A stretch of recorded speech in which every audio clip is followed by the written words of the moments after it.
Right. Good morning. It's my pleasure and honor to be speaking to this crowd here, an extremely educated and informed crowd, and it's our introduction to you to the world of specialty aluminas. And this market that Mr. Jain spoke about, the 30 billion market. It's unfortunate that specialty aluminas is actually not part of the market today. It is not considered a specialty chemical because it is considered as part of the metals value stream. One of the discoveries that we have recently, not recently I would say, but we've come to is that it is actually, all specialty aluminas are actually specialty chemicals. They are not part of the metals value chain, and therefore, our participation in this, in this conference here, in this expo here, and my presence here to introduce you all in our own little way to this world of specialty aluminas. So what I'll be talking about is really what specialty aluminas are, a little bit about why we think they are a specialty chemical, a little bit about what and how they are made, what's the ecosystem, value chain, etc., etc. And then, of course, deep dive into what Hindalco does here, and how do I see the future for us as part of this, this industry of specialty chemicals. So my name is Saurabh. I am CEO for the specialty aluminas business at Hindalco, and over the next 15-20 minutes, I'll just take you through this agenda that that I just spoke about. So you'll see similarities between the presentation with Mr. Jain and me. It's omnipresent. As he said, chemicals, specialty chemicals are omnipresent. So are specialty aluminas. So the water you drink is purified using a specialty alumina. The electronic circuit boards that you are using has a a thermal conductive filler or a thermal manager which is coming from specialty aluminas. The batteries that we are in the cars that you are now seeing have specialty aluminas. The flame retardants that you see are all made from, or at least the HFFR. The halogen-free flame retardants are made using specialty aluminas.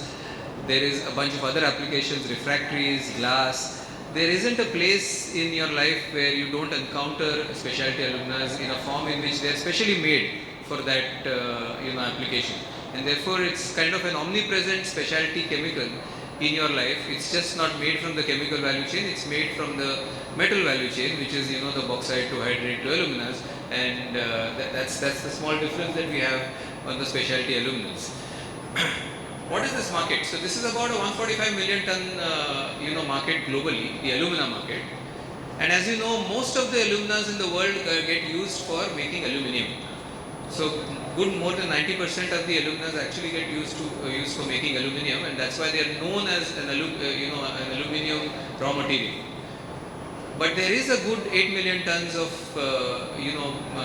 aluminas that are processed to be made into high purities, chemically inert, thermally stable kind of aluminas, which are then used for all of the specialty applications that I spoke about, and that is the world of specialty aluminas that I am talking about. What are the properties that make this a specialty mineral? So it's as you see it on the screen, mechanical. It's probably one of the hardest things after diamond. So it's used for a lot of the applications where you need hardness, but you cannot afford the price of a diamond. Very high tensile strength, very high crack resistance. On the thermal side, a very high melting point, so it's used as a natural preferred material for refractories and stuff like that. very good insulator, very good thermal management properties. So it's being used for a lot of the applications on the, as the electronics are becoming smaller and smaller, and you need to manage a lot of the heat that is going through all of these. The thermal management is being done by a product that essentially uses high purity alumina. Chemically, it is very inert, corrosion resistant.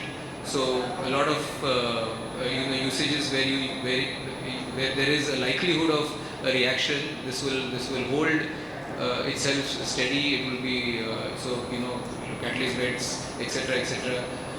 Again, for its hardness, for grinding media, for glass. So a bunch of applications that get used because of the mechanical, thermal, electrical and chemical properties that alumina so naturally have. And last but not the least, the alumina hydrates, which is actually a step before the aluminas, is a natural flame retardant. It's a halogen-free flame retardant, as many of you may be aware, and it is a smoke-free flame retardant, which is one of the biggest applications. So precipitated superfine hydrates are very popular application for flame retardancy as well. So multiple applications which make it truly a specialty, derivative from one product, but more than 150 actually products that are made using these. How does this market look like in India? So I told you it's about a 8 million ton market globally. The total alumina market in India is similarly about 8 million ton, out of which only about 700,000 tons is specialty alumina today. So you can see that it's we have a long distance to go. We are a small share in the global market of specialty alumina still. There's 700 on the market of about 8 million. But this is one of the fastest growing markets. 7.5% is a conservative CAGR, I would say, because it's not a well researched industry. It has multiple applications. There is no one industry body which is researching this whole piece and kind of giving out a growth rate or anything. All of the applications have their own growth rates, and I'll be talking about some of these applications as I go forward. But these are our estimates. At the minimum, this is growing at about 7.5%, whereas the traditional aluminas which go into aluminum making are growing about 2%. So it's a very fast growing market in India and a fast growing market globally as well. Within the application markets, I've listed some of the markets here. So if you look at the advanced ceramics and catalysts, double-digit CAGR there in the domestic market and a high single-digit CAGR in the global markets as well, where high crystalline aluminas are getting used for activated alumina products, for mobility, petrochemical applications, automotives, medical applications. This is a big market. Flame retardants, I already spoke about it some time back. 15% CAGR, a highly regulated market, and regulation is becoming more and more important over here, where halogen-free flame retardancy is becoming very popular. Europe has adopted it, a bunch of other countries is adopting it. In India as well, this is under serious consideration, and this is the best material for smoke-free flame retardancy as it is understood. Refractories, I think it's an evergreen market. It's growing. You know the growth in steel, you know the growth in cement, you know the growth in glass. All of these require high performance refractories, and high performance refractories are made from synthetic aggregates, synthetic aluminas that are used for, and again therefore a double-digit growth market there.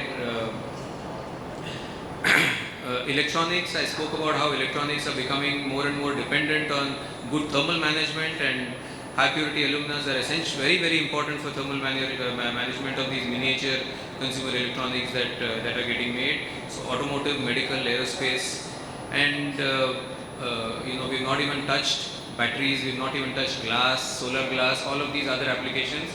And then of course there is also the very interesting aesthetic application on the building and construction side, which is the onyx, which is the solid surface usage for building, construction, interiors, countertops, etc., etc. So all of these, as you can see, double-digit growth markets in India, high single-digit growth markets globally, and all of these use specialty aluminas. Therefore, very, very positive, growth outlook for this industry. A little bit about Hindalco and our play over here. I'm not going to talk about our aluminum and copper business. You know that aluminum. We are the largest aluminum company in the world with 50 manufacturing units globally.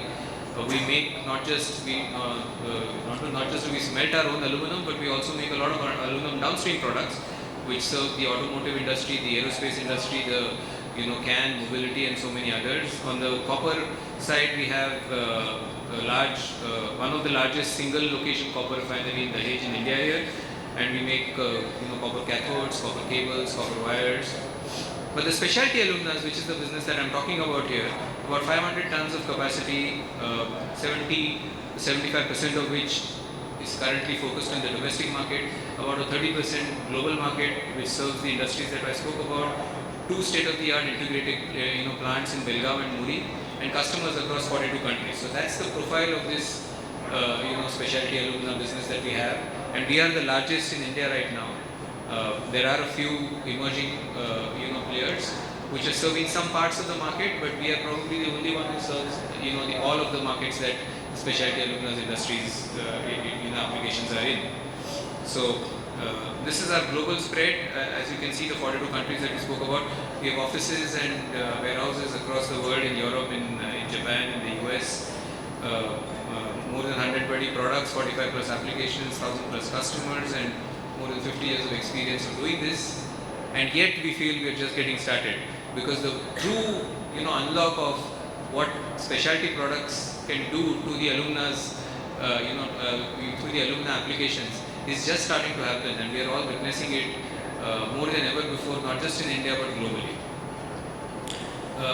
This is a little bit of our history. So we start, the choice of technology that you make on the alumina side actually defines whether you can make specialty aluminas or not.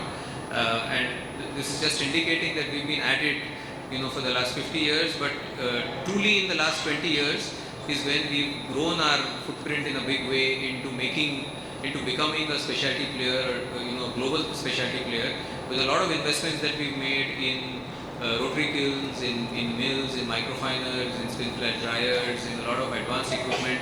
We have the precipitated superfine hydrate plant coming up in Belgavi, commissioning in the next 3 months. We have a fused alumina plant, we have a tabular alumina plant that are all in the works, and all of these products are what make the the specialty aluminas that go into the applications that I spoke about. This is for the engineers in this crowd,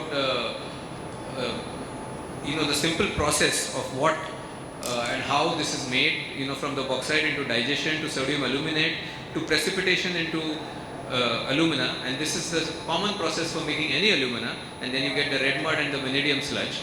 And how we calcine this alumina is what makes it the specialty alumina. That's the part that I'm going to talk about. Post calcination, these are the applications that it goes into: ceramics, refractories, flame retardants, abrasives, polishing, feedstock for chemicals.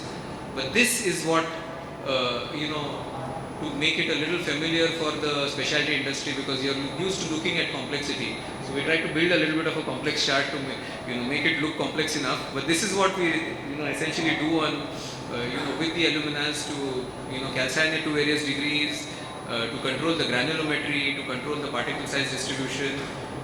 We have some proprietary technologies that we use for property enhancement, and of course the soda, iron and silica control and reduction that they are subjected to is all what makes the 120 plus grades of specialty aluminas that are then used to make these products.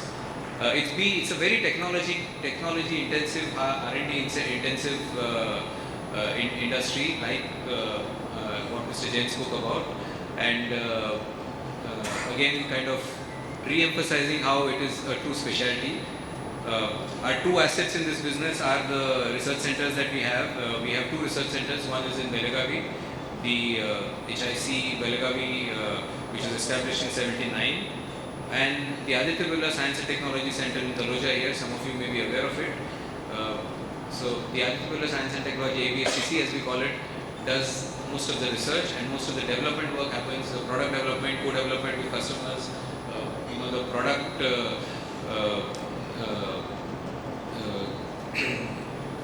working on the products to make them suitable for our customers' needs is all mostly done at the HIC in Belgavi. This is a little bit of a boring detail of some kind of products that we have, but it may interest you to know. Industrial ceramic products for engineering products, applications like armors and thermal ceramics, high crystalline aluminas, which are very low sodas for conductive fillers, spark plugs, SMA series, submicron alumina series for refractories, for electronic substrates, for lithium-ion battery separators, precipitated superfine hydrates, not just for the zero halogen wires and cables, but also for polymer composites and paint applications, which is the latest application that they are being tried with and getting widely and very quickly adopted in.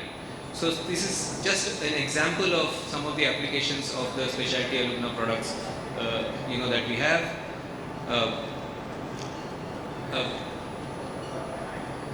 While making all of this, and every chemical industry, as Mr. Jain said, has a certain ecological footprint.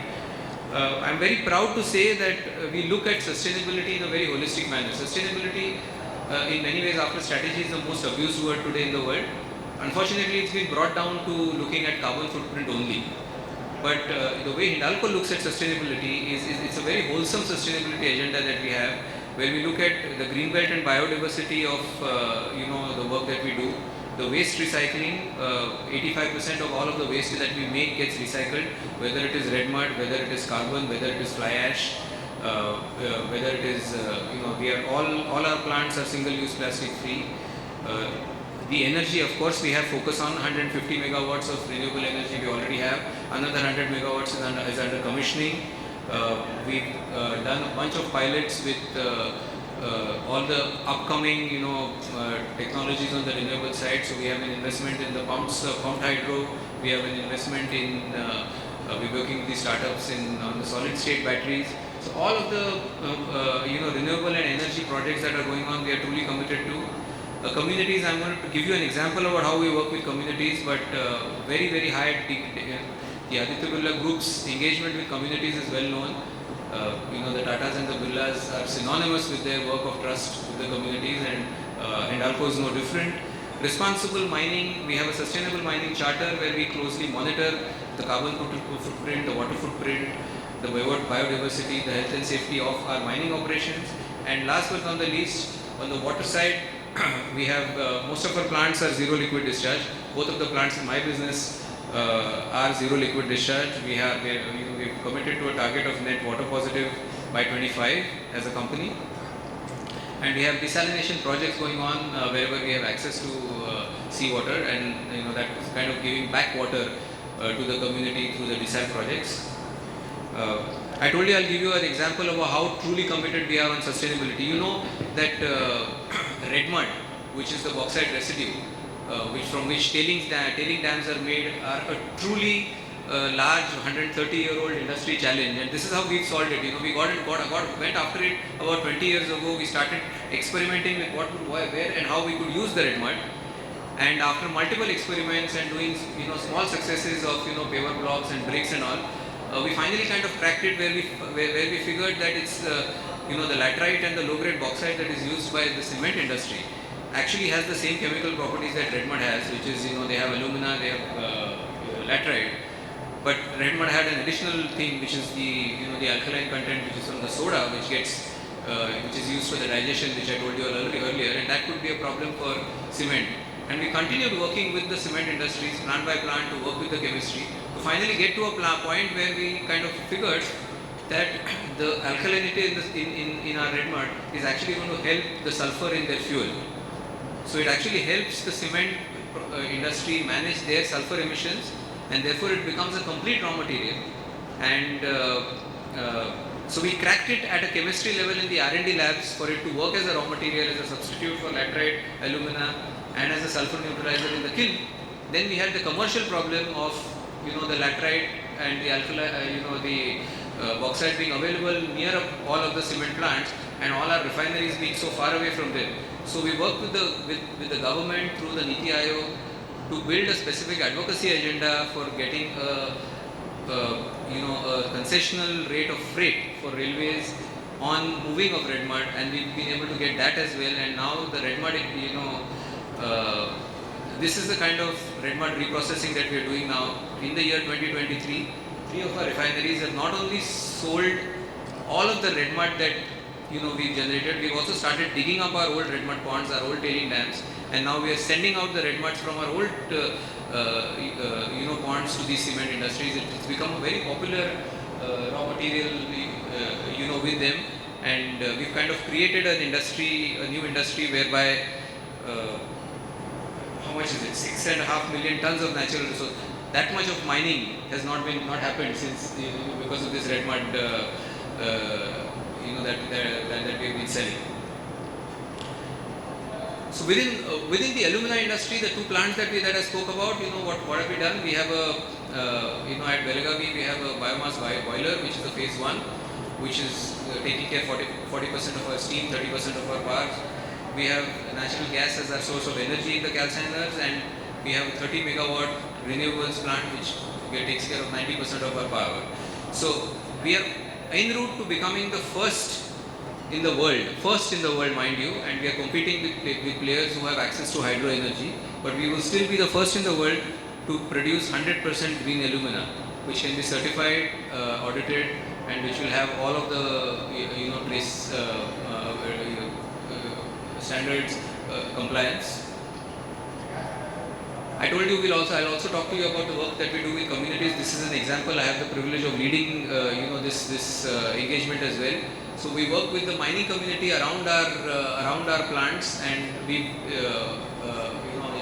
there is this community of weavers and reelers which belongs to the same community, and we've created a self-sustaining livelihood where we work with them to make a special type of silk that gets generated, that is available in that part of the world in Chhattisgarh. We not just train them to make that silk. We've created capability. We've helped them design. We've helped them make products. We've created a brand called Kosala. We've made a full ecosystem to sell, and the money goes directly to these weavers, and we're kind of creating a self-sustaining ecosystem for this weaver community through a design as well as a training and a marketing channel to make create a new source of livelihood for this community as these for the families of these mining communities, and as mines get exhausted, for them to kind of carry on into a life that can exist post the mining as well. With all of this, we've been assessed as the most sustainable alumina and aluminum company in the world by DJSI for the last 4 years. Again, I must tell you, we start with the disadvantage of being a carbon intensive power making company, as you know. But despite that, because of our holistic focus on sustainability, we've been recognized for the last 4 years as as this, and this is something that we are truly proud of in the sustainability credentials. So coming back to my original agenda, this is what I think truly committed to R&D, to customer innovation, to sustainability, and to value-added, super value-added product manufacturing company that we are, and we seek our place in this diverse industry of specialty chemicals, because there is a lot of similarities and overlaps in the agenda, and that brings me to my last slide, which is where we seek to collaborate with this industry, and you will again see an overlap with Mr. Jain's agenda. I think